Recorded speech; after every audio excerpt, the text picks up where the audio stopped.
Welcome to the Buddhist Boot Camp podcast.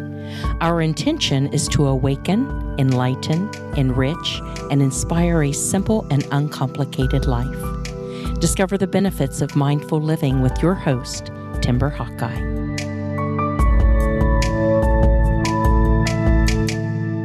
I was in my 20s at the height of the 90s club scene, either spending my nights standing in line with cash in hand to pay the cover charge so I can get out of the cold and onto the dance floor, or cutting to the front of the line where the bouncer recognizes you, smiles, and lets you in because you're on the guest list as a friend of the manager, the bartender, or the DJ.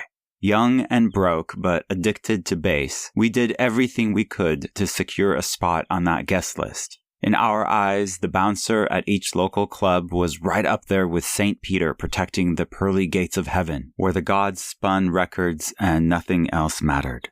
The bouncers were to be respected because they had the authority, the power, and the muscle to kick you out or let you in. Bouncers are also responsible for making sure the male-to-female ratio inside a club is balanced, and in some extreme cases, their job is to only allow pretty people to get in. Every club has different criteria. I am telling you this because many people tell me they feel like failures at meditation when certain thoughts still show up. But silly as it may sound, I picture a bouncer in my head deciding which thoughts are free to join the party, which have to stand outside, and which are banned for life.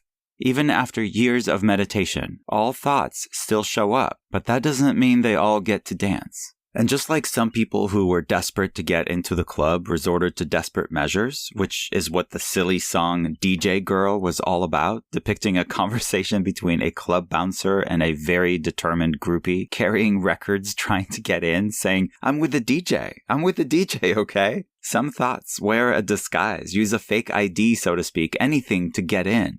The bouncer's job is to stick to the names on the guest list and the given criteria for the night.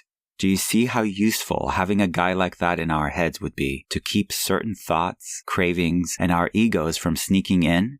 In my experience, meditation is not about stopping thoughts from showing up, which, try as I might, I cannot control. But with a bouncer, we can decide who gets to hit the floor.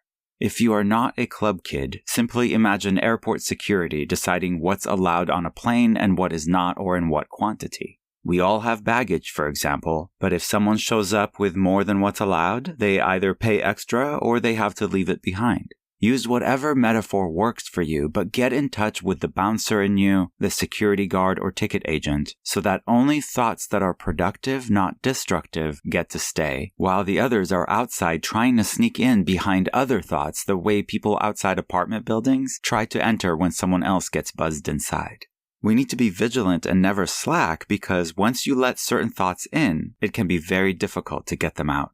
When I recently shared this metaphor while addressing a local congregation, the minister said he's from the generation where club managers would tap you on the shoulder while you're dancing so that you leave the dance floor. You didn't have to go home, but you couldn't stay in the spotlight. Again, apply this to thoughts, outdated opinions, beliefs, and perspectives, and it's a way to clean house, so to speak, and keep things running smoothly. No thought is demonized per se, but they don't all receive equal time on the dance floor.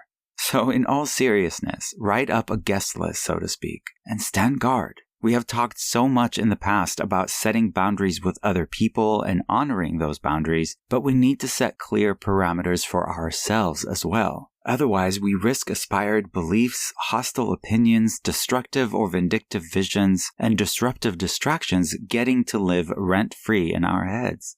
Keeping with today's metaphor, we can't allow sick thoughts to dance and mingle with our other thoughts, infecting them without ever even paying a cover charge to get in, let alone being pretty enough to occupy space in our minds.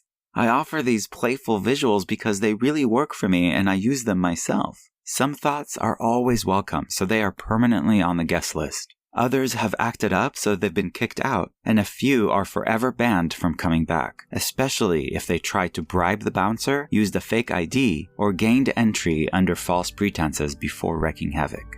Instead of playing victims of our own thoughts as if we have no control over them, this role that you play in your life as the gatekeeper or security guard is one of the most important jobs you will ever have.